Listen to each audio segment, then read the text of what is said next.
वो सब उनके परिवार, वो कह रहा है कि मैं अपने परिवार के लोगों को इस तरीके से ठग रहा हूं। तो स्टेट बैंक के इस अपील से बिल्कुल साफ है कि मोदी का असली परिवार के सदस्य कौन है। ये वही कॉरपोरेट के हैं जो चुनावी चंदा कहा जा रहा है, इसको चंदा नहीं कहना चाहिए, ये रिश्वतखोरी है। तो मोदी राज में भ्रष्टाचार का सबसे बड़ा सबूत इलेक्टोरल बॉन्ड घोटाला है। आप कोई भी छोटा मोटा ट्रांजैक्शन करते हैं आज के जमाने में, तुरंत आपके पास बैंक से एसएमएस आ जाता है कि आपका कितना पैसा कहाँ कटा, क्या हुआ। और जहां करोड़ों करोड़ रुपए का इलेक्टोरल बॉन्ड का सवाल है, ये हो ही नहीं सकता। इसके बारे में बैंक के पास ठीक से जानकारी नहीं है। तो जाहिर सी बात है कि 30 जून तक समय मांगने के पीछे एकमात्र मकसद है कि चुनाव से पहले ये जानकारी लोगों को उपलब्ध ना हो जाए। और तब ये सवाल उठता है, अभी हमने देखा कि जो 3 तारीख हम लोगों की रैली हुई पटना में, इसके बाद से पूरे भारतीय जनता पार्टी में सब लोग कह रहे हैं मोदी परिवार के सदस्य हैं, मोदी का परिवार। तो स्टेट बैंक के इस अपील से बिल्कुल साफ है कि मोदी का असली परिवार के सदस्य कौन है। ये वही कॉरपोरेट के हैं जो चुनावी चंदा कहा जा रहा है, इसको चंदा नहीं कहना चाहिए, ये रिश्वतखोरी है। और जो लोग कहते हैं कि भाई मोदी राज में भ्रष्टाचार कहाँ है, तो मोदी राज में भ्रष्टाचार का सबसे बड़ा सबूत इलेक्टोरल बॉन्ड घोटाला है। 9 और 10 तारीख को हमारी पॉलिट ब्यूरो की मीटिंग है पटना में, हम लोग उसमें फाइनल तय करेंगे। अभी तक जो हमारे पास जानकारी है कि झारखंड में मोटे तौर पर सीट शेयरिंग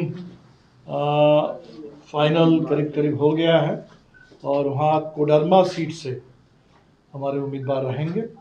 और जहाँ तक बिहार की बात है, आखिरी चरण में बातचीत है, और उसके बाद ही हम लोग पूरी जानकारी आप लोगों को दे पाएंगे। झारखंड में कितने सीट पर लड़ेंगे? झारखंड में एक ही सीट पर लड़ेंगे। बिहार में एक ही सीट पर लड़ेंगे। बिहार में अभी बातचीत का क्रम जारी है, इसीलिए मैं कोई संख्या की बात अभी नहीं करूँगा। आपकी डिमांड कितना होगी? इसीलिए मैं उस पर बात अभी नहीं करूँगा। 9-10 को टीवी मीटिंग हमारी है, इसके बाद इस पर पूरी जानकारी दे देंगे।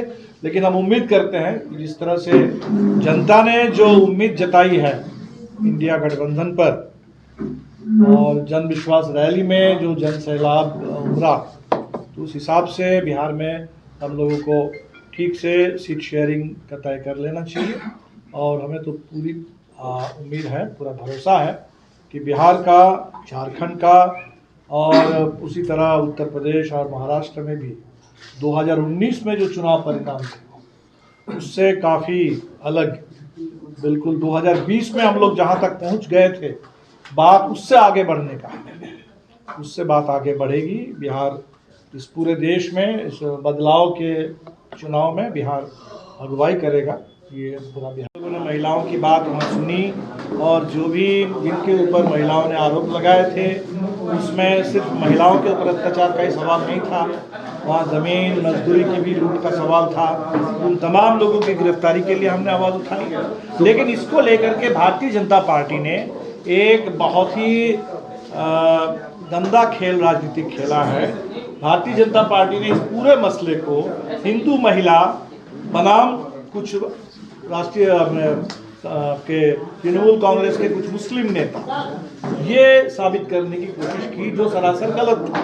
क्योंकि इसमें जो पीड़ित महिलाएं हैं वो भी, उसमें हिंदू भी हैं, मुस्लिम भी हैं, दलित भी हैं, आदिवासी भी हैं, तमाम संविधान के हैं। और जिनके ऊपर आरोप लगे हैं, जो अभी गिरफ्तार हुए हैं 3 लोग, उसमें 1 मुस्लिम है और 2 उनके जो प्रधान, उनके उस पार्टी के जो बड़े नेता हैं स्थानीय स्तर पर, वो हिंदू हैं।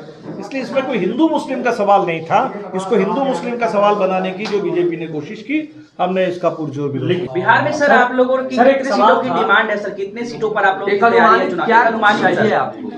अभी इसको हमें बात हो जाने दीजिए, इसलिए हमें लगता है कि इस पे 2-4 दिन की बात है, अभी बहुत देर नहीं। पिछली बार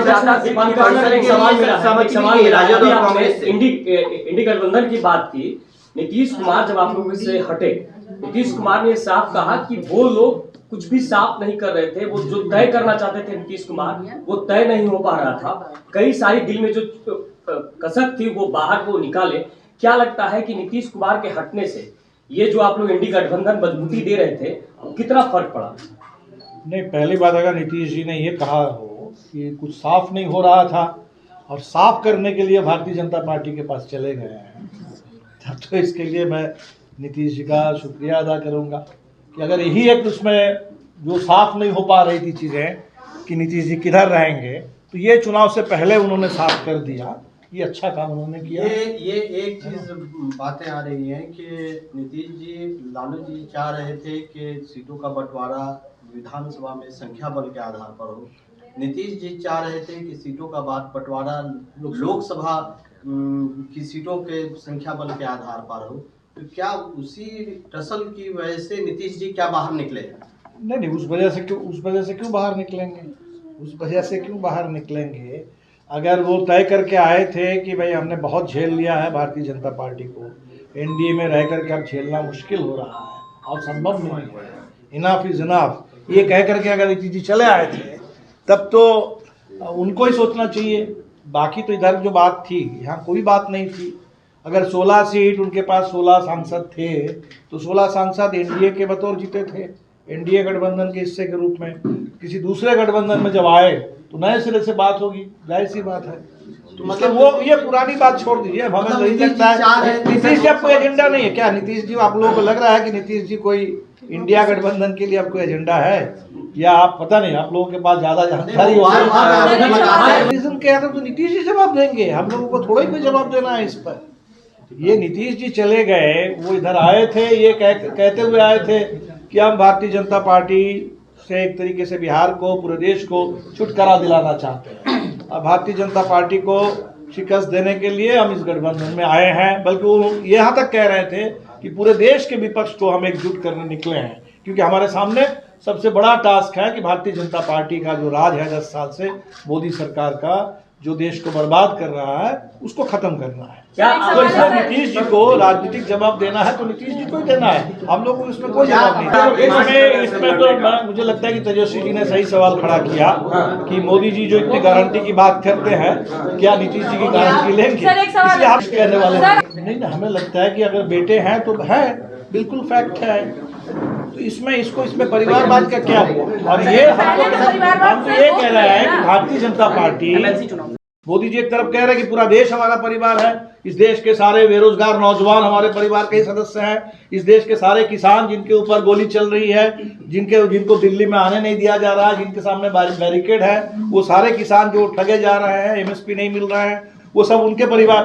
वो कह रहा है कि मैं अपने परिवार के लोगों को इस तरीके से ठग रहा हूँ। तो ये ठीक है, विधानसभा चुनाव अगर नहीं मिला होता तो हम लोग घोषणा नहीं करते।